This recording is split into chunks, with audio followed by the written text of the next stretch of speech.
Hi, I'm Kent German, Senior Editor here at CNET.com. Today we're going to take a first look at the Apple iPhone 4. This, of course, is Apple's newest iPhone. It has a lot of new features, has a redesign. First, we're going to take it out of the box, though.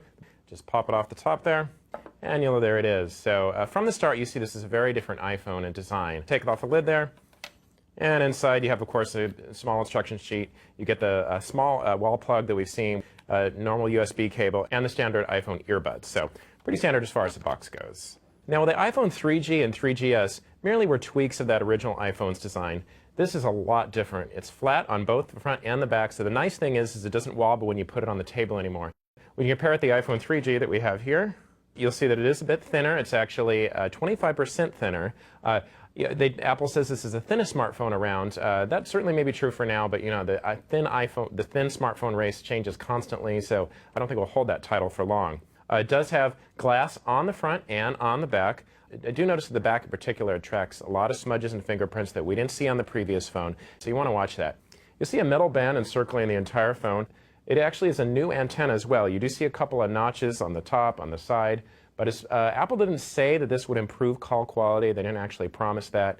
Perhaps this redesign is an effort to make those things better. Some of the other changes you'll see is there's a new noise cancellation microphone here right on the top that's next to the 3.5mm headset jack and the power switch.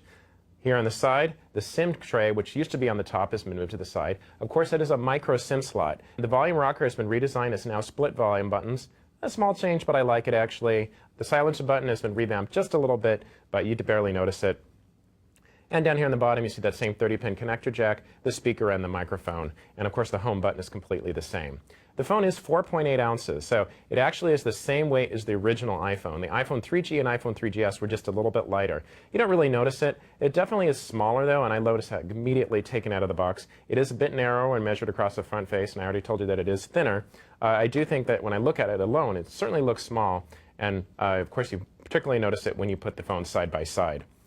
A couple other changes in design. You see that there's a camera right here that is a VGA camera. You can use that for self-portraits or for the FaceTime video calling feature. It is 5 megapixel. It also records HD video. The iPhone 4 isn't the first handset to offer this feature, but it certainly works well. We recorded some quick videos and they looked really great. There's still no white balance or brightness or color tones or anything like that, but I'm kind of used to seeing that from Apple. They've never really taken the camera and added a lot of customization with it, but I think with these updates, it certainly makes the camera pretty good. Along with the new camera, you will know a couple tweaks to the interface. There is a control for the flash. You also see a small control for switching between the front and rear cameras. So everything's really accessible up front, so it's pretty cool. The FaceTime feature is Apple's new video calling feature. It isn't new.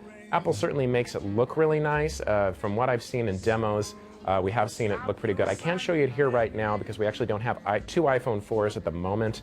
Getting one very soon, though, so we'll add an extra video of how-to of what the FaceTime looks like. Also, we need to talk about that display, of course. This is Apple's Retina display, and the reason they call that is they say that its resolution is beyond what's perceivable by the human eye. There's been some debate about whether that's really true, but I can say that the display is absolutely stunning.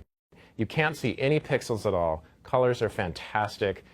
Text looks great. Websites, photos, videos, everything I was looking at was really, really great.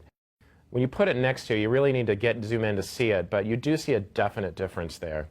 Apple certainly stepped up the display and made something that's really competitive, so I was glad to see that. The iPhone 4 does have a new processor, and from the start I can tell you that it was completely faster. Doing anything, opening apps, going between menus, especially that camera shutter actually, that was really, really quick. But this phone is certainly faster than what we've seen before.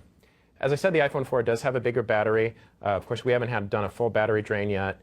But just in the brief testing I've done, it seems like it's doing it well. With the multitasking that we saw with iOS 4, there of course is the concern that that will put a drain on the battery faster.